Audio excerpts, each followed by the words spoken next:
Good evening, it's your man Earl, the CEO. Today is January 26th, episode 26. And as you can see, very interesting background to the video. Why? Because the majority of us think that we have the ability to control time. We have the ability to push stop, push pause, resume when need be. But in reality, our lives have been ticking since we were born. And a lot of times we are totally out of sync with what God is doing in this season of our lives, let alone our life. So with that being said, we're going to get to the scripture. Then we're going to get to our subject matter for today. CEO. Ecclesiastes 3 verse 1. There is a time for everything. There's a time for everything that is done on earth. What are we talking about? Time management. Time management.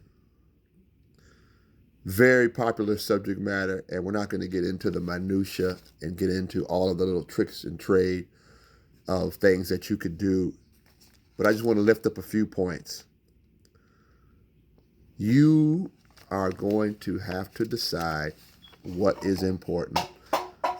And how do you decide what's important is you got to figure out what's important to God. I'm going to say it again. You are going to have to decide what's important.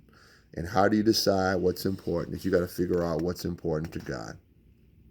We all have the same 168 hours to work with each week. So the question is why do certain men get different results? Why do certain women get different results? It's very simple.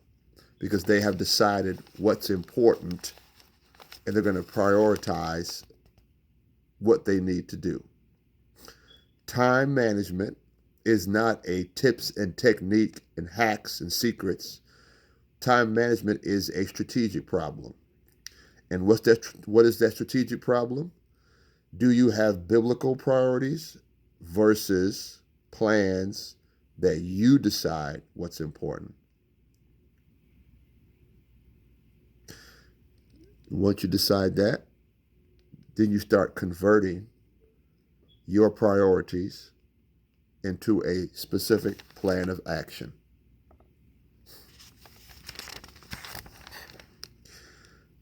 Let me say it this way. You go from purpose, establishing priorities, then you start developing plans, and then you move through your goals. Here's a secret. Do you want to know a secret? Here's a secret. God always provides enough time to accomplish God's plans. We got to stop looking for the long bomb, the big flip. I'm guilty. And we got to start doing small things consistently in the same direction, which will, over a period of time, give us the desired results that we're looking for. Small things done over a period of time in the same direction give us the desired results that we're looking for. You can't stop time, so you have to begin to use time in your favor. Scripture, Proverbs 19:21. Many are the plans in a man's heart, but the Lord's purpose, that is what prevails. How about this one? Commit to the Lord whatever you do, and your plans will succeed. Proverbs 16:3. Here's another one. The Lord works out everything for his own ends. Proverbs 16:4. Now do you understand why you have to figure out what is important to God, and then figure out what's important to you, and then how do you strategically place your life into God's purpose, and you begin to do the things that he has created you to do. To my Christian brothers and sisters, nothing wastes more time for the Christian woman or the Christian man than pursuing his own independent will. I'm guilty. I struggle with this because we all have our dreams, goals, and aspirations. But are those dreams, goals, and aspirations outside of the Lord's will for our lives?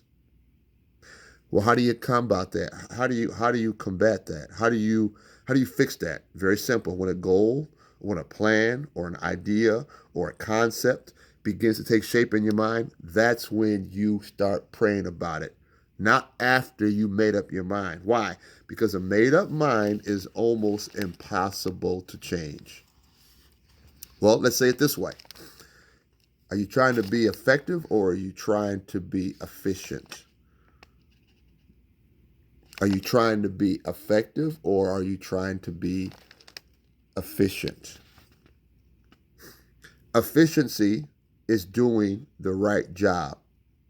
Effectiveness is doing the right job the right way.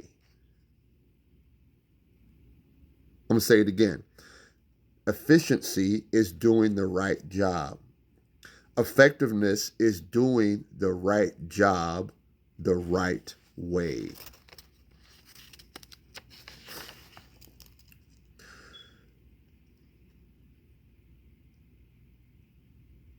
Let's close. To be effective with our time requires us to bridge the gap between the supernatural and the natural, between the spiritual and the cardinal life. Wisdom is the prerequisite for effective time management, which God promises, by the way, to every man and woman who asks for it. Okay? Quit trying to wear yourself out to get rich. Quit trying to wear yourself out to get wealthy. All right? We understand we need resources to live. Effective time management will find time for all of the godly priorities in the Christian life. Let me give you with this one. Sow your seeds in the morning, and at evening let not your hands be idle, for you do not know which seeds will succeed, whether this or that, or whether both will do equally well. Ecclesiastes 11, verse 6. Effective time management, figuring out what's important to God and doing that within the framework of your talent and of your gifting and of your skills. Don't try to focus on doing great things. Focus on doing the small things consistently in the same direction over a period of time. That is how you have effective time management. And once again, God always includes enough time in your life to accomplish God's plan. How we spend our time determines who and what we are. I'm going to say it again. How we spend our time determines who and what we are. And over a period of time, that is exactly what we will become. God bless you. God keep you. Time management, day 26, episode 26. Peace.